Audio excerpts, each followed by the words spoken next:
Get ready, profit powerhouses, because you're about to meet a total game changer. Welcome to Power Your Profits podcast, where today's guest is none other than Cheryl Henner, your favorite financial guru with passion for helping women dominate the business world. Cheryl just isn't about crunching numbers, she's breaking barriers, guiding female entrepreneurs to own their finances, scale their business, and leave a lasting mark inside of their communities. With her fractional CFO strategy advisory services, Cheryl turns financial chaos into crystal clear strategies that drive growth.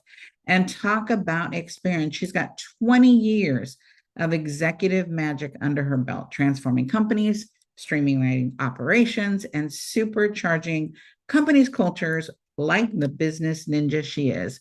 From scrappy startups to scaling powerhouses, Cheryl has seen it all, done it all, and she's ready to spill the tea and help us secure a rock solid financial future. Get ready for an eye opening, money making, confidence boosting ride with one of the sharpest minds in business. And let's go. Welcome to Power Your Profits podcast, your friendly guide in bringing your business revenue to the next level. Listen as host Dr. Susie Carder hears inspiring stories of success from her fellow entrepreneurs and transformational leaders. Prepare to make significant change to your strategies as they unravel the secrets of building multi-million-dollar businesses and the most effective tips on finance, marketing, and sales accountability. If you want to take your first steps towards explosive business growth, this podcast is for you. Without further ado, here is your host, Dr. Susie.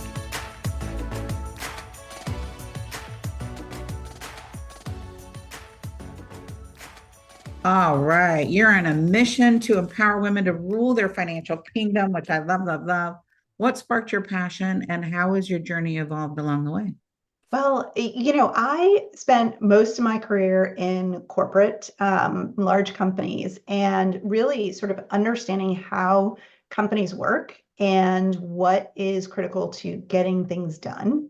And then I've been recently working for the past 6 or 7 years with entrepreneurs and really being able to take my background in large companies and implement it in smaller companies where the decisions that you're making are, much more easily sort of seen. You can see the impact much more easily because you can move much more quickly than if you are in a large company. And so that really has been a great kind of transition for me.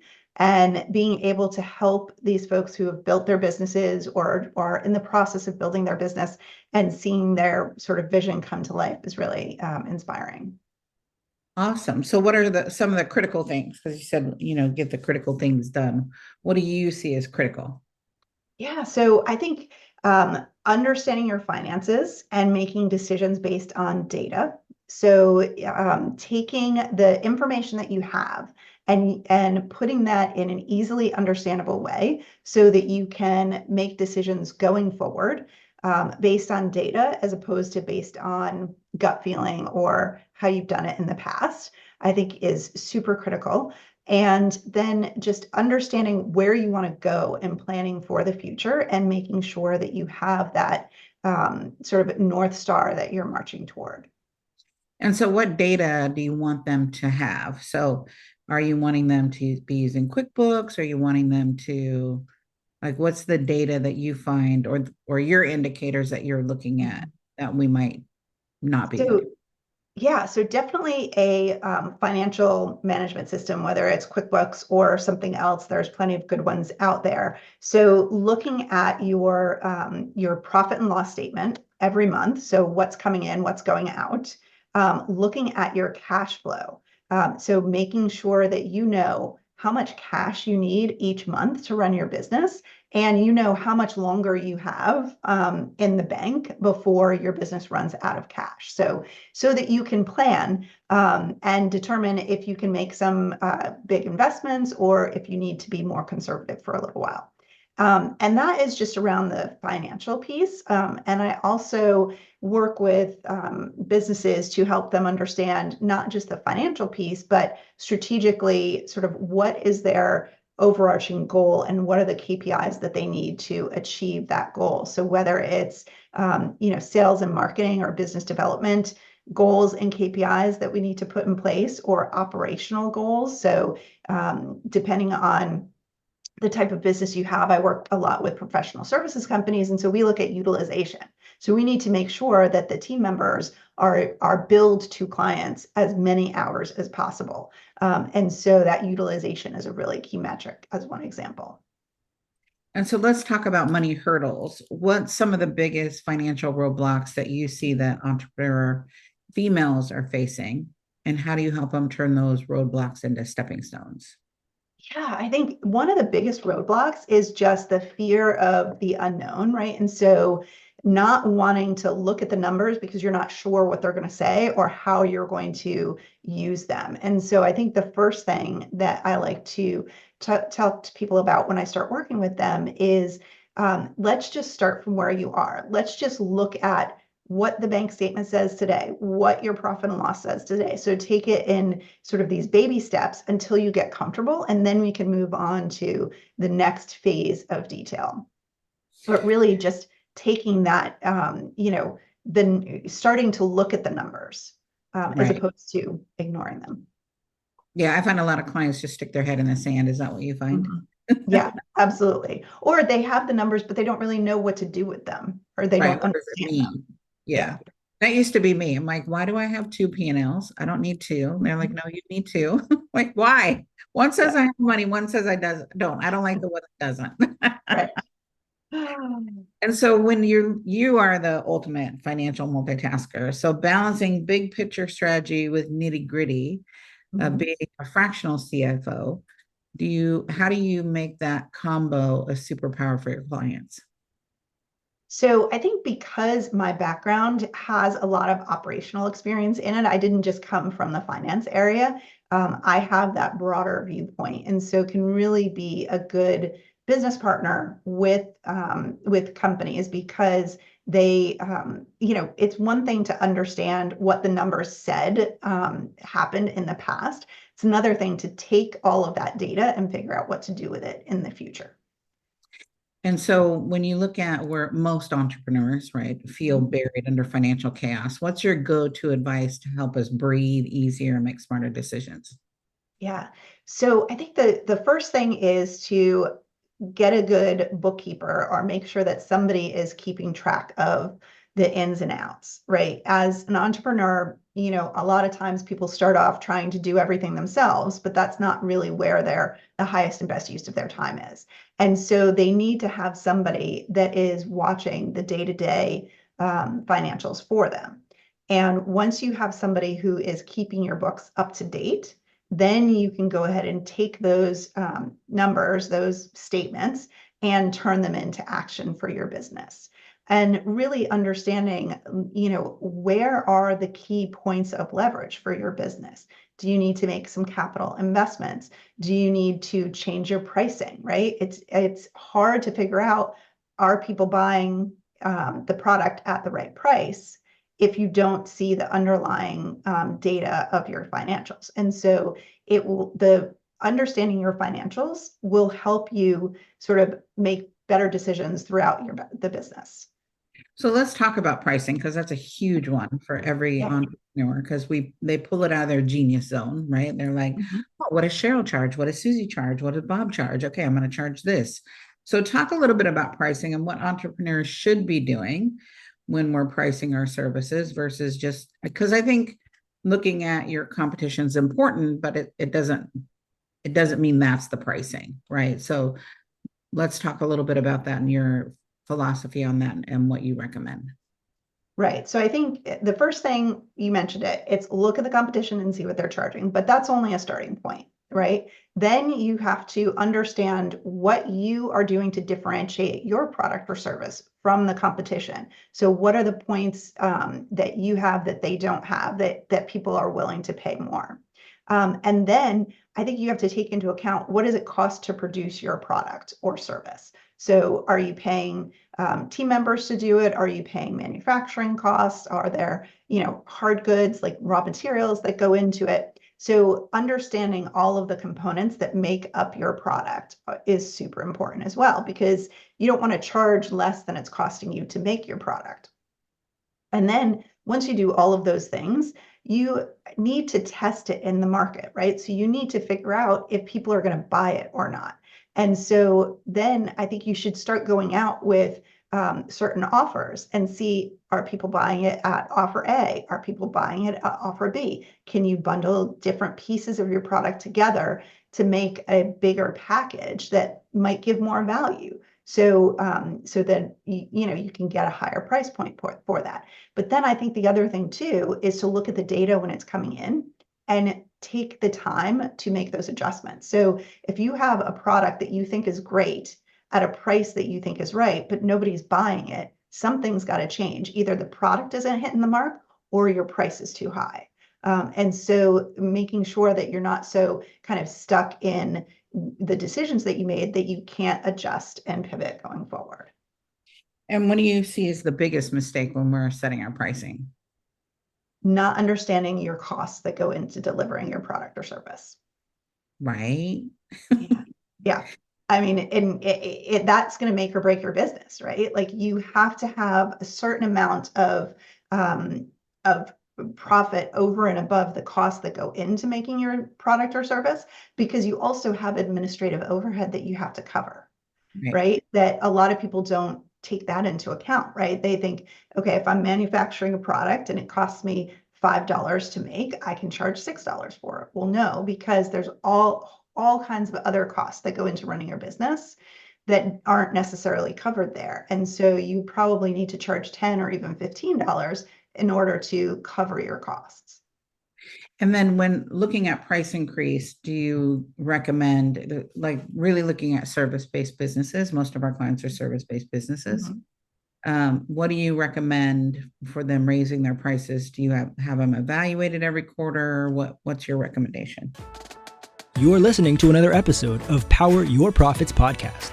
We'll be right back after a quick word from our sponsors. Are you tired of pouring resources into strategies that don't work? Say hello to Dr. Susie Carder, your future fractional COO. With Dr. Susie in your corner, your business can skyrocket to 7 figures and beyond. With a track record of creating thriving businesses, trust that you are in good hands. Head over to coo.poweryourprofits.com and let us put some magic into your business growth. Overwhelmed by the complexity of business profit strategies? Jump aboard the Bullet Train to Big Profits course, a streamlined solution by Dr. Susie Carder.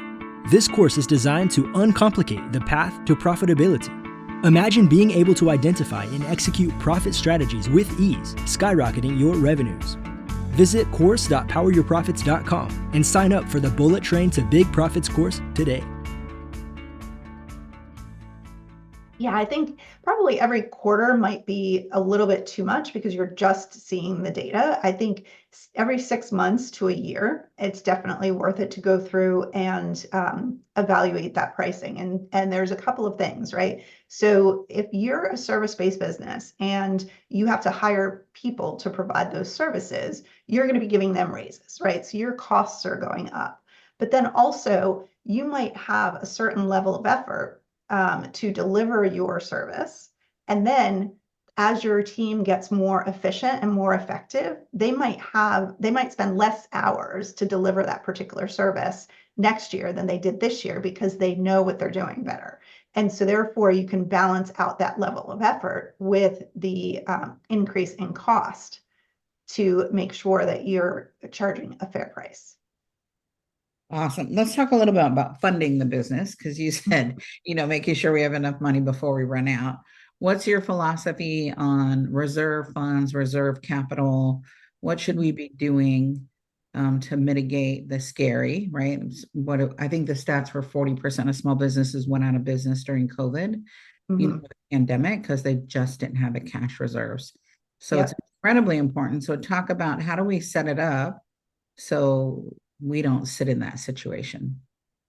Yeah, so I think having that emergency fund, right, 3 to 6 months of expenses is super important. That way, in case there is a month or two that your revenue is down, you can still pay all of your bills.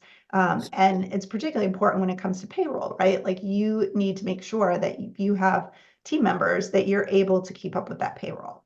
And so having that emergency fund is critical. The other thing that I would look at is, are there any things that any instances that might cause you to need a bunch of cash all at once, right? So I have a client that works in manufacturing, and they have large contracts, and they know that over time, like, somebody might decide to cancel a contract, and so they might have to give the deposits back. And so we have a deposit refund fund that we keep money aside just in case somebody cancels a contract where we need to come up with the cash to refund their deposit. So it's just preparing for the unknown like that. And then the other thing too that I think is important is having lines of credit. So having a relationship with your local bank where you can go to them and talk to them about what your funding needs are, so that you can be prepared to when you need something from them, right? You want to create that relationship already, so you can get a line of credit with them and just have it sitting there open, ready to use anytime you might run into a cash shortfall. Yeah, that's been a game changer, right? Have it before you need it, not when you need it, because when you need it, they won't give it to you. Exactly. So business is bananas right now. It's moving at lightning speed. What advice do you have about staying financially resilient and ready to tackle whatever's around the corner? So the first thing is, I think, don't make any snap judgments and snap decisions, right? Because you need to kind of sit with the environment and what you're hearing and seeing and feeling before you constantly shift. Because if you are constantly shifting based on every piece of news, you're never going to be able to achieve your goals, right? Once you understand where your market is going, then I think you can start to make that plan and move very deliberately. So it's really important to make sure that you are doing it from a place of calm and not from a place of chaos yourself. And so sometimes that means kind of take a day, go, sit with yourself away from data, away from all the news and information, away from screens, and just sort of absorb all of that information. And sometimes when you're not focused on it, that's when the best sort of ideas and decisions come to you. And so I think it's really important, especially nowadays, to not react to everything that's going on out there. Yeah, I had a client that she would come back from an event and then she'd make up a new product. I'm like, stop. That is not strategy. That is just Right. like, Cheryl's doing this. I'm going to do it. Susie's doing this. I'm going to, like, no, no, no, no, no. It's not even what you're good at. Stop. Mhm. But you see people Yeah. entrepreneurs get excited and we're like that sparkle squirrel. Yeah. And that's what you just said. It's not even what you're good at. That is a huge point, because you have to remember to focus on your core genius, right? Because if you try and do what somebody else is doing, they might be doing it really well, but that might not be your core genius. And so really, if you stay in your lane and focus on really the thing that you're super good at, then you'll be more successful, I think. What do you see as the biggest opportunity for women to level up in their business? Mhm. I think it's to own their seat at the table and really, speak up and get what they deserve. Because I think too many women have been held back from achieving that goal because of this, the imposter syndrome. And so I think, what I've always, tried to believe myself is, you're at the table for a particular reason. You earn the spot at the table. So now you have to own the spot at the table. And I'm not saying that it's easy. It's never easy, but it's one of those almost like fake it till you make it kind of things, right? You should be there, and you have to act like you should, and take your actions from that step, as opposed to always second guessing yourself. Right? It is hard. Like, so that's why you have to surround yourself with the yous and the me's you need someone who Mhm. believes in your word. And looking at it from an analytical standpoint, it's not just I feel this way, the numbers dictate where are you at in comparison to the rest of the country? I think when you look at that as one as an entrepreneur, and then a two as a female entrepreneur, the number of small businesses that don't hit that $1 million mark, right? Or multiple millions is important to look at. So how do you define success for your clients, and what's one of the most rewarding wins you've ever witnessed in your business? Yeah, so I think I work with a lot of startups. And so success for my clients are really finding that product market fit, because they're, new products, new services, new ideas. And how can we continue to tweak it until you sort of hit that mark where there's a lot of people wanting to sort of buy your product and invest in your company. And when you hit that point, that is really rewarding when somebody else, either through investing or purchasing, says, yes, I believe in what you're doing. And that's really, what I like to see with my clients. And oh, go ahead. No, go ahead. No, Anna. I was just going to say, like, one of the things that I've found this year, one of my clients was, they've been around for a couple of years, but this year was really their breakout year. And it's very exciting to see that come to fruition, all of the work that we've been doing and they've been doing for, 2 or 3 years. And there's really demand in the market for the product that they're producing. So, so that's great. And now it all comes back to, okay, so now we have to operationalize everything and make sure that we can get the products out to the clients. Right. I love that. Just when they listen to you, it works, right, Cheryl? Yes. Sometimes it's so easy, but so hard. Like, wait, just do what I say. I promise it works. Yep, absolutely. So talk about your 30 terms you need to know, demystifying the financial jargon. So talk about that. It's our free gift that we have for all our audience, just for tuning in and getting to know Cheryl more. So let's talk about that. And what is it? So it goes back to what we were talking about at the beginning, right? Like what is the fear that holds people back from looking at their numbers? And sometimes it's that when they're talking to their bookkeeper or their tax accountant, there's all these words that they're saying that they don't really understand what they mean. And it's one of those things where you feel embarrassed to ask what they mean. And so what I did was I put together this document that just lists all of these common financial terms and what they mean. And so how can you use them? So that way it becomes a little less onerous, or a little less, maybe embarrassing when you're talking to people. You're like, oh gosh, I know what that means. I know what gross margin is. I know what, profit and loss statement is. So you can have those conversations from a place of knowledge. Right. Well, thank you. Thank you for the gift, for one. We really appreciate it. Yeah. And, I wish way back in the day I would have known, right? Because I would have every meeting, what's the difference between cash and accrual, and why do I need two? Yeah, absolutely.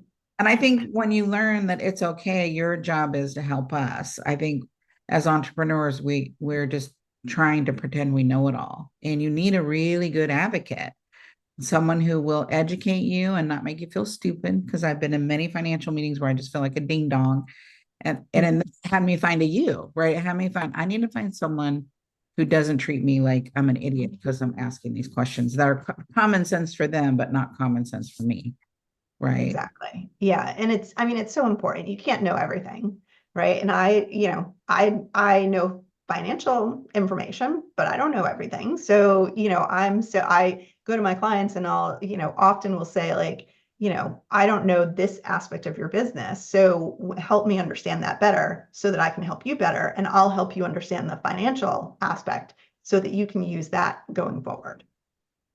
So if you know someone that needs Cheryl, and you know someone that has to get their arms around this, and it might be you, right? I want you to send this episode to someone, because somebody needs this, right? Why we do this is because it's hard to find the good people that really are committed to your success and your passion, and really willing to walk you through whatever level you're playing at, whether you're just starting, whether you're 7-figure, 8-figure, right? You've got to have a Cheryl in your corner. So if you're ready to take control of your own finances, you're ready to scale your business with lasting impact, today's episode is packed with the nuggets.